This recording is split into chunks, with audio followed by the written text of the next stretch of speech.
Hi everyone. They warned me ahead of time that I would have to sit in this chair, so bear with me. I didn't get a chance to try it.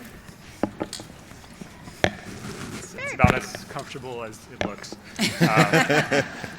So I have an amazing panel here today, and we're going to have a conversation about the power of government and policy to help us address climate change. But maybe as a quick word of introduction, I'm Henry McLoughlin. I'm with Transition. And for several years now, I've been working on the intersection of investment, technology, and government policy. And I think one thing that's come to mind over the years is how to raise awareness around climate, we had to essentially scare people into realizing how this was the challenge of our lifetimes and of our generation. And when you're scared, you usually have a couple of reactions. You freeze, you panic, you try to ignore the problem, potentially. But it's a powerful tool to raise awareness. Now we're in a new phase. We're in a phase where we don't so much need people to panic or freeze, but we need them to work together on difficult problems to actually take action and solve climate change in our time. And I think that's where the tech world and the investment world meets with government, because when you meet with policymakers, and we have two of them on the panel today, they often say, we need stories, we need narratives to get people on board and to get people optimistic about how do we address this together. And I think the stories of entrepreneurs, like the ones we've heard this morning, are incredibly powerful so that policymakers can then go to their constituents and say, hey, it's not all gloom and doom. We have a solution, we can work together, and we can be successful in addressing it. So I'd like to turn to the panelists now, and maybe my first question will be for you, Ambassador. The US, I think, has announced that they would decarbonize the US economy by 52% by 2030, with many trillions of dollars helping to achieve that goal. I believe the European Union goal is 55%, though from a different baseline. So there seems to be a bit of a race going on both sides of the Atlantic, and we're pretty much in the middle of the Atlantic, so it's a good place to have this conversation. So my question to you is this a friendly competition? And of course, who's going to win? No, I think that this isn't a race, really. And if you look at the big picture, as ultimately we have to do, we want the same things. We might have a slightly different benchmark, slightly different matrix, slightly different approaches to the aspects of our policy making, but we ultimately want the same things. On the side of the EU, which I represent here in Iceland, what we want are ultimately three things. We want Europe to become a climate-neutral continent by 2050. But like you said, we also want to look at the bright side, so we want to convert and transform the challenges of climate change as much as we can into opportunities to improve and change our economies for the better, offer better jobs, offer better education. But thirdly, we also want to make sure that the green transition that is taking place is inclusive and that it's just. Because obviously you can imagine that there are industries and sectors and geographical regions which are finding it more difficult to get on board with green transition for various reasons. And we want to make sure that they get the help that they need to be on board. When we talk about the things that we want to do, we also have to take stock of where we are, and I think that it's important to underline that we've already come a pretty long way. So in the last 3 decades, we have managed to reduce our greenhouse gas emissions by 30%, which is very significant. We managed to put a price on carbon through the ETS scheme, which makes sure that it's the polluters who pays. We've managed to transform our energy sector profoundly, and if you now look at the data, you'll actually see that more electricity is being produced in Europe from wind and from solar than from gas and other resources. So again, a lot has been achieved already, but looking ahead at the stuff that we can do and how do we do it, our main toolbox is with norm setting and it's with legislation, which I know is not the most sexy topic in a setting like this to talk about, but it's ultimately creating the environment that enables all these fantastic ideas and projects and entrepreneurs to do their bit and to do what they're best at.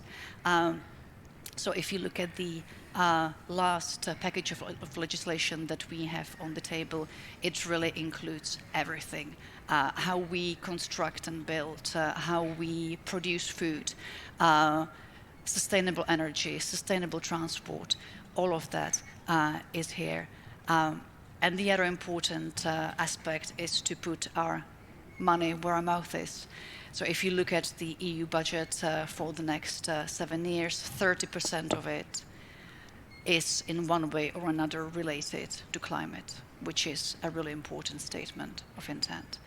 But I would just maybe finish up this particular response by saying that even if Europe becomes an A-star student, we really can't transform the world on our own.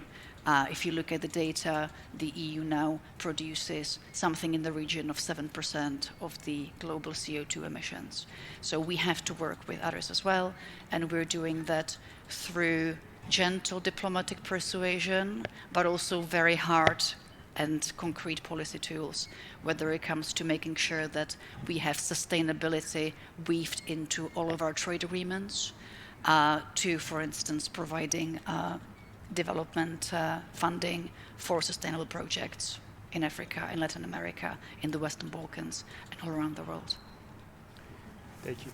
And I want to turn to Smári because you're our Icelandic representative here on the panel, so I want to get the Icelandic perspective on the transatlantic race towards climate action. But before I get there, yesterday I was attending a dinner, and the stereotype that everyone in Iceland knows everyone else in Iceland was confirmed, because I learned a few things about you. And so, of course, some of them, are easy to look up. So you're a former MP. You're part of the Pirate Party, which hopefully helped with the dress codes today. By the way, we were all told that we were supposed to dress as if we were going on a boat, and you can tell we have like slightly different interpretations of what kind of boat that is. But so you're a former MP, you're now working with complicated science data sets, trying to address climate from that angle. I also learned that you spent times in war zones like Afghanistan, and that you occasionally fly your own glider, which I thought was an interesting data point. I like flying. So maybe taking all that together with these data sets that you're working on, like what are you seeing that's freaking you out, or what are you seeing that's like hopeful? Okay, so there's a lot of things. One of the reasons I decided to move on from politics was I had talked with policymakers both here in Iceland, across Europe, across the United States, all the way up to the top echelons of the UN, and one of the things that always freaked me out was the degree to which decisions were being made without a very good concrete information backing. The data exists, it's existed for decades, but turns out it's really, really difficult to work with. And as a result, policymakers, but turns out also companies around the world, are making really bad decisions because it's so hard to work with the data. You can't take 2 weeks to set up an experiment to try some hypothesis if you need to take a decision now. So that's one of the things I wanted to work on. But the other thing is, we have seen a lot of focus on CO2. And CO2 is a fantastic metric of the scale of the problem. And what was being said here earlier about the effect on the oceans and the large-scale effects of CO2, absolutely correct. But I feel like there's often a bit of a systemic approach missing, because CO2 is not a good metric of the quality of the solutions. There's a lot of things happening, such as desertification. We're seeing 120,000 square kilometers per year of desertification globally. That's about 1 Iceland or 3 Belgiums, depending on how you want to count. And that's a lot. We can't lose 3 Belgiums a year for many years before we have a real problem on our hands. Most people don't even know that the largest desert in Europe is in Poland, right? Which is, I think that's mind-blowing. It's actually a naturally occurring one. But these deserts all over the place are growing in every continent, and we need to do something about that. The other thing is, half of Earth's lakes are in a state of eutrophication. And that's something that you don't fix just by changing CO2 or emissions policy. You need to change agriculture at a fundamental level to fix that. So what I worry about is that people are hyper-focusing on the simple narratives at the expense of talking about the big picture. And sometimes, sometimes that's okay. We do need to worry about the CO2. That is one of the big pillars. I liked the model earlier of reduce and recapture and then repair, because that's it. But we haven't been doing enough of the repairing yet.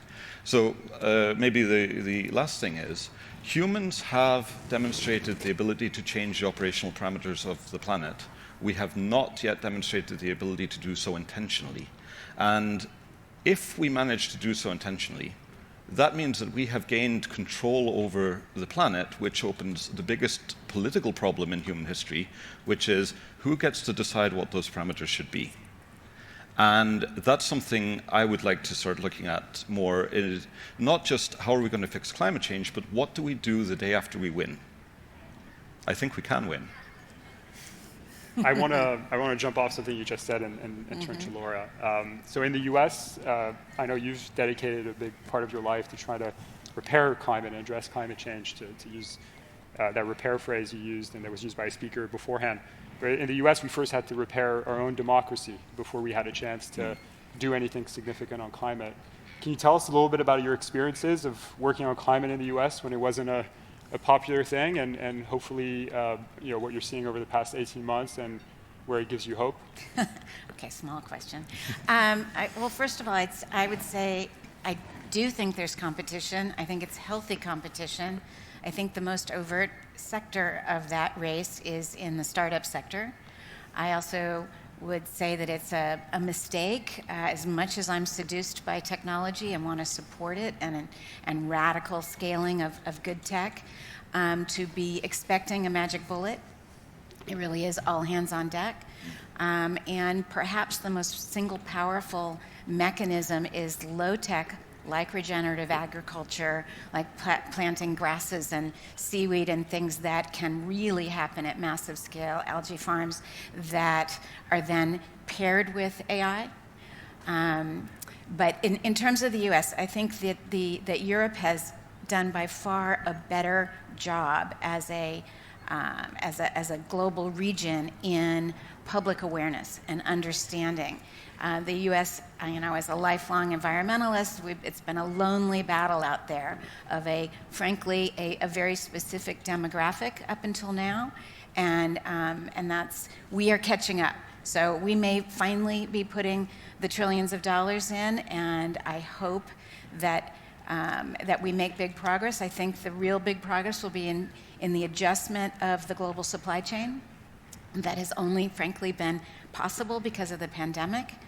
And I also think that it is time for all of us, certainly on this stage, to engage in some radical honesty about the metrics. We can talk about what my country does in outputs, but I guarantee you, if you look very closely, we are stepping away from where the raw materials are, where the goods and services that we're bringing into our country, our furniture, our things like that's not part of our carbon emissions number, and so it's a disingenuous number. We need to be radically honest, and we're getting there. Things like the Earth observation data is allowing transparency, and it is a step in the right direction. Also, frankly, piercing the bubble of the carbon offset, stuff that's taken a lot of the air out of the room, right? Oxygen out of the conversation. It's wasted a lot of time in hoping that would be a solution, or a complete solution. So I think we're at a place where the tectonic shift has happened, that the big players, including regulatory moves, and as you and I were discussing before, the fact that the U.S. Department of Defense has come out that climate is the #1 concern of global stability and a threat to the United States is helpful, right? Because it represents a huge amount of resources and momentum that are at least looking at a portion a must needs be addressed portion, and that is in collaboration with areas, all kinds of areas of the world, like Europe. If we can use some of the defense budgets to address climate change, we might be on the right track. Well, yeah. Actually, this leads me to something you just mentioned, which is this idea of like, the imports and how you account for that. And I think you pointed to that as well when you mentioned the carbon emissions or the greenhouse gas emissions that are attributable to the European Union, which are about 7%. But then if you include all the imports and all the economic activity that's tied to other parts of the world, like the number increases rapidly, and that's also true in the US. Could you tell us a bit more about the carbon tariff, the carbon border tax, and how big of a tool do you think that is? And is there a hope of maybe having a transatlantic approach to that tax so that essentially, through collaboration, we can set a rule that the rest of the world hopefully chooses to follow as well? Yeah. So what we have decided to do, well, in the EU, we love a good abbreviation. So it's the CBAM, Cross-Border Adjustment Mechanism, is basically a levy on products from carbon-intensive industries coming into the EU from parts of the world with standards of environment protection which are lower than those that we have. We are looking primarily at some of the most polluting industries. So you're talking about steel, aluminium, concrete, fertilizers. It's still in its infancy, so we have just actually last week adopted the legal text, which will come into force on a transitional basis in October of this year. But what it does is basically removes the incentive for European companies to try and be clever and outsmart the system and say, hey, I don't want to pay for ETS within the EU, so why don't I import something cheaply from country XYZ where the standards are less exacting. So the CBAM will hopefully help us in this direction. And you asked about the importance of the tool. It's massive. Our biggest leverage is the fact that we are a single market of close to 450 million consumers. So that gives you some negotiating power. And very quickly, Smári, I wanted to turn to you. So Iceland, you're in this kind of unique position, sort of equidistant to the North America and Europe pretty much, and also very connected to both sides. But climate action is not a spectator sport. So I assume from what we've heard this morning that Iceland is taking action. Like, what's your take on where Iceland is today in terms of climate ambition? Yeah, so the government has said 55% reduction by 2030, and I love the ambition. It's a good goal. It really is. It's not enough, and there's a lot of things that could be done better. Of course, we're taking cues from both Europe and the US, and there's a lot of things we can learn. But if we look at the policies as implemented so far, the report from admitted last year was that it's about we're likely to have 28% reduction by 2030, which isn't enough. And to put percentages into context, we're only talking 55% reduction is about 1 million tons of CO2 a year. Look, if we can't do that, how can we expect any other country to do that, right? I think the ambition is there, but I'm not going to lie, this is tough. It's really difficult to come up with good policies and good technologies and good methods of fixing such a big problem. So, I have a lot of sympathy for it, but, we really have to do a whole lot better if we're going to win. So I see the clock is ticking, so I want to ask you each a final question, but you can only answer in 5 words or fewer. So what is your, the concept of make-a-wish. So what is your dream climate policy make-a-wish? 5 words or fewer. Do you want to start? Perfect is the enemy of good. Just start by starting. Start by starting. Okay. Lucie? Well, my wish is that we succeed. That we succeed. All right, Smári? Start managing the planet. Start managing the planet. I think I have a word left, but you can say that one for later. Thank you very much, and thank you everyone for being here today.